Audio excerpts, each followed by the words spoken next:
Hello, Adam. Thank Hey, you for Jess. joining. Thanks for having me. So, welcome, listeners.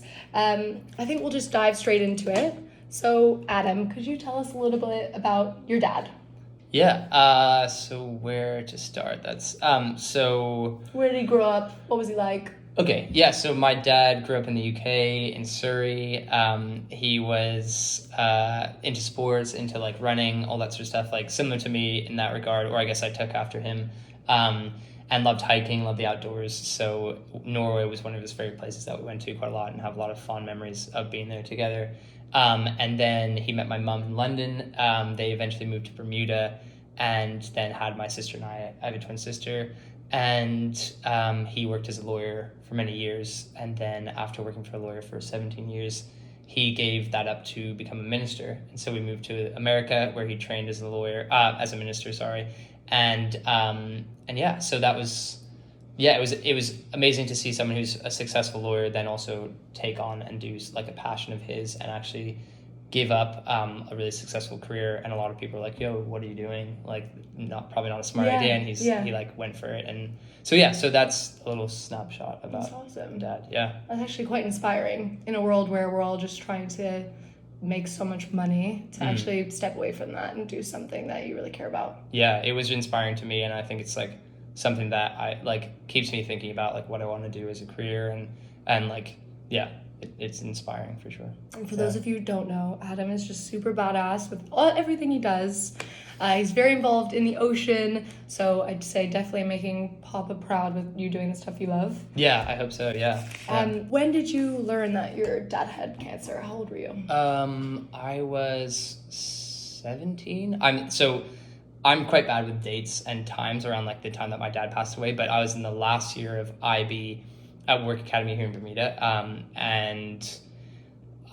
So we found out in just around Christmas time, and then he passed away in August. So wow. Yeah, it was pretty like a pretty quick thing, and sort of like he found out really late on. And it just all happened pretty quickly. So what type of cancer was it? He had melanoma, so they found like a skin, like it was like a mole that had like gotten bigger, and then when they found that and did a biopsy, then they realized that it was like in his lungs, and then it spread really rapidly because he was quite healthy, and so when you have like a tumor like that, if you're healthy, it spreads through like quickly. So yeah, wow.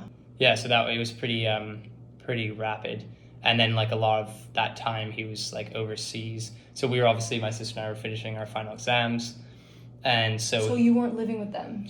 No, so we were, but he then was overseas, like getting treatment and stuff. So he was in Boston because Bermuda's like they don't have a lot of treatment centers here for that sort of thing. So he was in Boston and in the States getting different like treatments. Wow. Okay. So. And was your mom with him for most of that?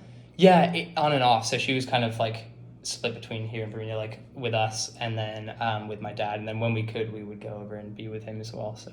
Wow. Yeah. So did you live with your grandparents when that was happening? Yeah, I think we did I think we moved in with them for part of the time, which is good. And they are like obviously they always have been a big like support in my life. So. Yeah. What was that like when you found out? I guess like when we found out, you never like it was more. He was just like, look, they found this tumor. They did a biopsy, and there's like it's got some like cancer sort of showings. Like they always say like, oh, we need to like do more of a biopsy to figure out what this looks like. And so, I mean, I like to think that I'm an optimistic person. So I guess it's obviously scary, but I was pretty optimistic. Like I just was in disbelief that my dad would have cancer, especially because he was so healthy, always running like really fit. And so yeah, I kind of just was like, well, this is obviously scary, but like I think he'll just get through this, like it wouldn't be anything too serious. And obviously as like the results came in, we were like, oh, this is a lot more serious than like anyone really realized. But still you always like have that hope for recovery or like fighting it just because of, you just never want to give up on that, on your parent or anything. Did you reach a point where you kind of knew he was terminal? Yeah, I mean, they definitely gave him some, like, it was an interesting one. Like, they gave him timelines, but no one ever was like, you've only got this amount of time to live. I mean, I think he had gone through, like, he had various chemotherapies, he had brain surgery to remove tumors, like he had a lot of different like surgeries, and I think he had gone through like a lot of that, and then came back to Bermuda, and it was in the summer, and I had finished the IB program, and so my friends and I, and he was doing really well, and so we're like, okay, sweet, like, and so my friends and I had planned the surf trip for months to go down to Costa Rica, and the doctors were like, look, he's looking really good, you know, like, Yeah. he's like, yeah, it was positive, so we're like, cool, we'll go on this trip for 2 weeks to Costa Rica, and then and then we went on this trip, and then like the last 3 days I got a call from my mom being like, your dad's not doing well, you need to come back to Bermuda, and that was like very like hard, because I just, you know, I didn't really I went out there expecting him to be getting better, and that was like when I came back from that trip and saw him, that was probably the hardest time, when I realized that like he wasn't going to recover. So When was that? That was in August, like early August. Kind of around the time now, So for our listeners right now, it is August. So is this a pretty hard month for you? I think your mom, was her wedding anniversary on August 10th. Birthdays. My birthday's at the end of this month, and then he doesn't have two birthdays. Him and his my twin. sister. Yeah, and then my dad's birthday is in end of July. So yeah, summertime's hard, and it's like hard being back home in Bermuda, just because, you know, like all the memories and stuff like that. So yeah, I've tried to be outside of Bermuda like around this time and keeping busy, because it is a harder time. Were you ever offered like any bereavement counseling when you found out? I don't think so. I mean, and if I was like at that age, I don't think I would have taken it. I kind of approached the situation in like trying to keep myself really busy, avoid thinking about it, and then my mom and sister like took slightly different tact, where they would talk about it a lot and things like that, and I think my approach, and it'd be different now, but my approach then when I was younger was just to stay busy and not to think about it. So I don't think we were offered that, but even if we were, like, I don't think I would have taken part in that. Do you think maybe for listeners who are going through something similar right now, that you would recommend speaking to someone who is kind of like a third party outside your family? Yeah, I think that could be helpful. I mean, I'm still type of person who wants to like work through stuff on my own, or just try and avoid working through stuff, which is different than a lot of people. I think everyone's going to go through it in their own way. That's one really hard thing that we found, like with my family, was that like my mom and sister were dealing with it a totally different way than I was, and it's like not to like that one person is dealing with it the right way and the other person isn't. It's just sort of like each individual people deal with things in a different way. I think like definitely probably talking to people. It's really hard because I'm not that type of person who likes to talk to people about it, so about problems and things like that. But I think as I've gotten older, I've seen like the value in doing that, and trying to get stuff off your chest and sort of think through it in a different way, and think, change your ideas about something.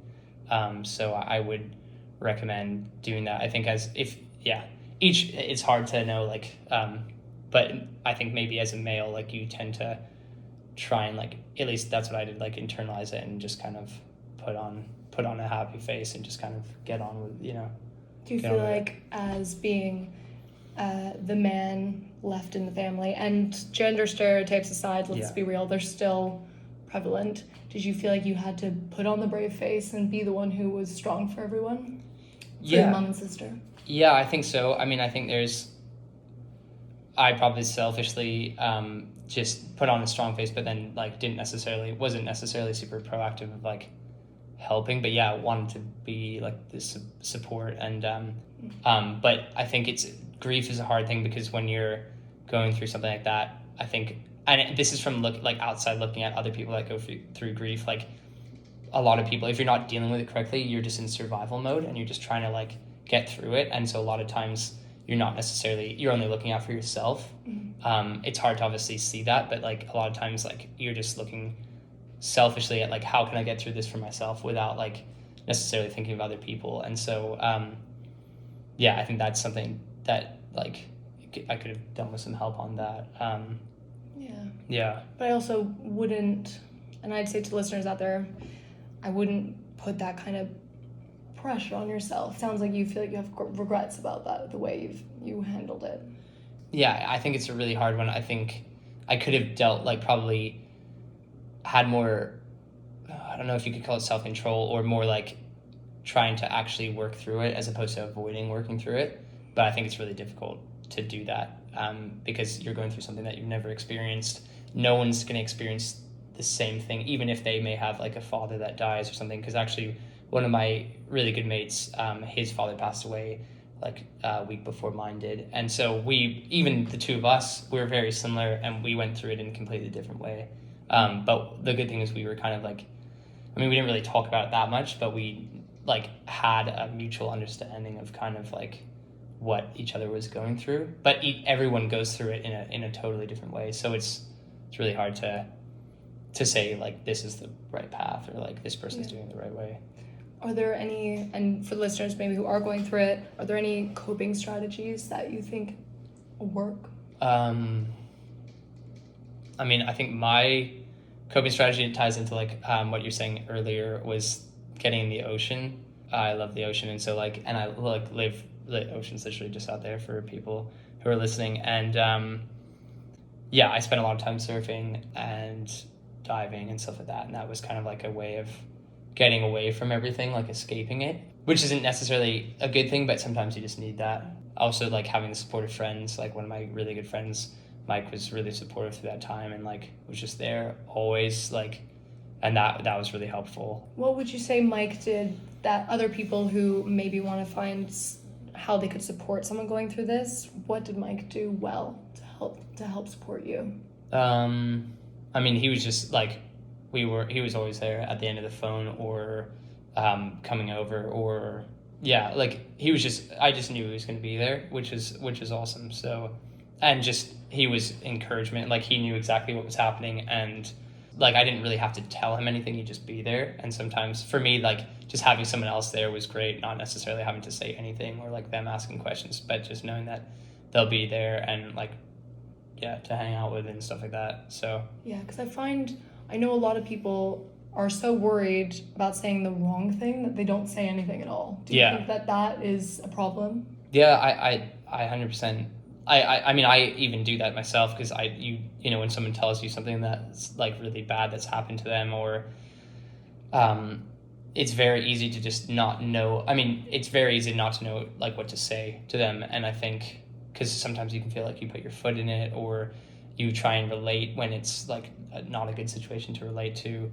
But I think the people that like, there's people like during that time that reached out to me that I hadn't heard from for ages, and they're just like, just said a really nice thing, or were just like, look, if you ever want to hang out. And another one of my friends, actually, an older guy named Xander, he just reached out to me, and my dad had like taught him in Sunday school when he was a lot younger, and they obviously were like, you know, my dad had influenced his life a lot, and he just reached out to me and was like, look, if you want to come surfing in California, let me know. And so I actually, like, I took a gap year before going to university to be with my mom, but I also took some time to go traveling, and so I went actually out and visited him in California, and we surfed together for a couple weeks and had like an absolute blast. And it was, you know, it was just a Facebook message just saying, hey, like yeah, I'm here for you, man, like come out and hang out. And that was an awesome I think that for me was like so like powerful. It was just like, you know, I hadn't talked to Xander in years and years, and like he reached out and was just like, look,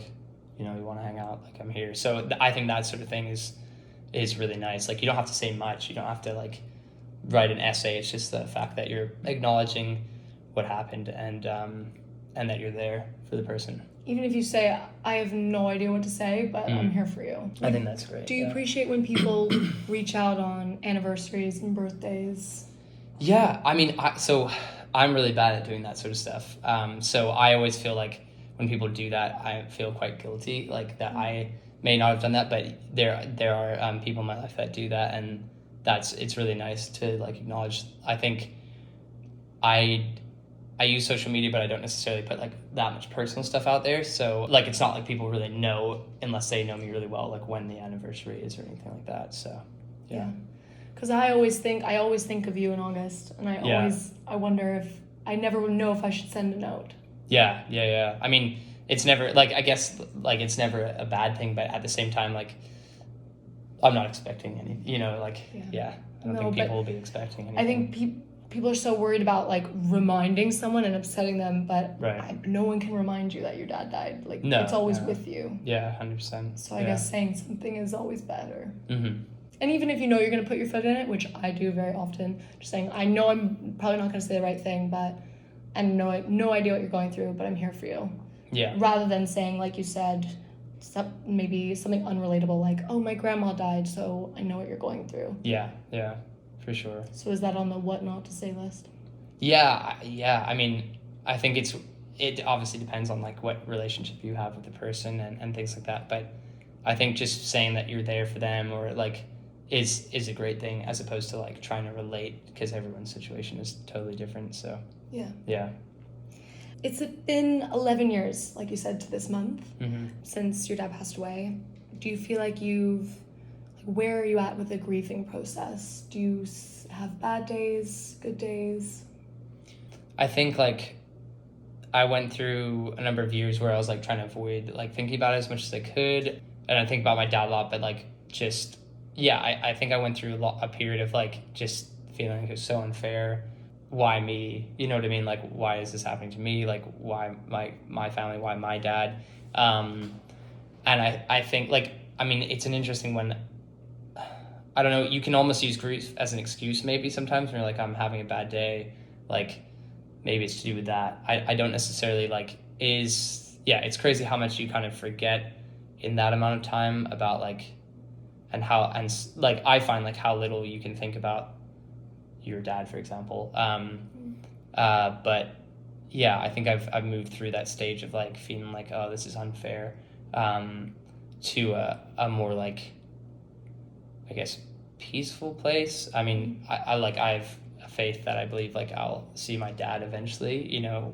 So that's reassuring. But yeah, I think it's a journey. I mean, there's definitely stages of grief, and I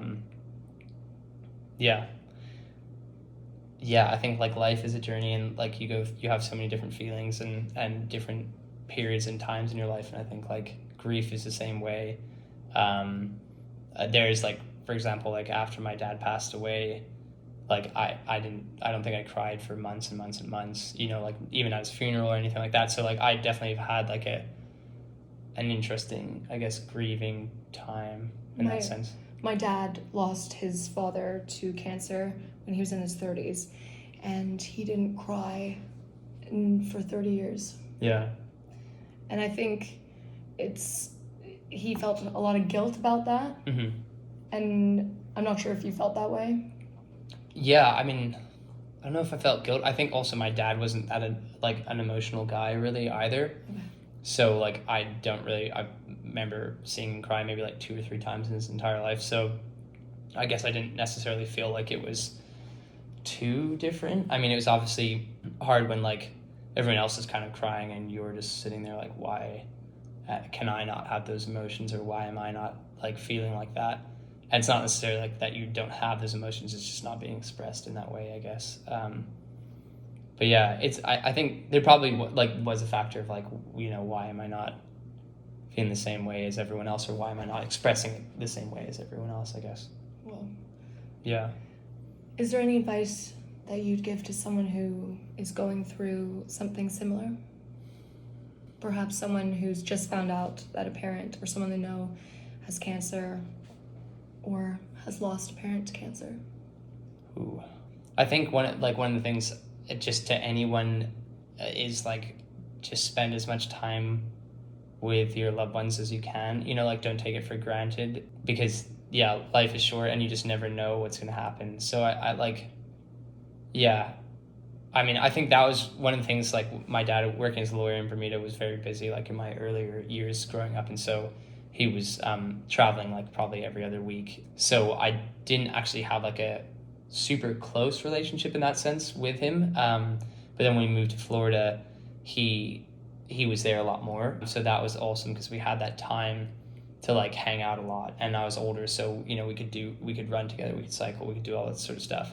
And I think it's just like I come from a place where I don't think, like, my dad wasn't super emotional, so I think, and I don't think his dad was either, so it wasn't, and I've definitely talked to other friends that have had this situation where their dads are like really busy with work, or not necessarily the type of person to like reach out to be like, yo, let's do this, like, and I think it's even if your dad is like that, you have like kind of a interesting relationship with your father, like to actually make the effort to like do things, you know, like to just put whatever differences aside and just like reach out and be like, yo, let's do this, or like, and let's hang out together.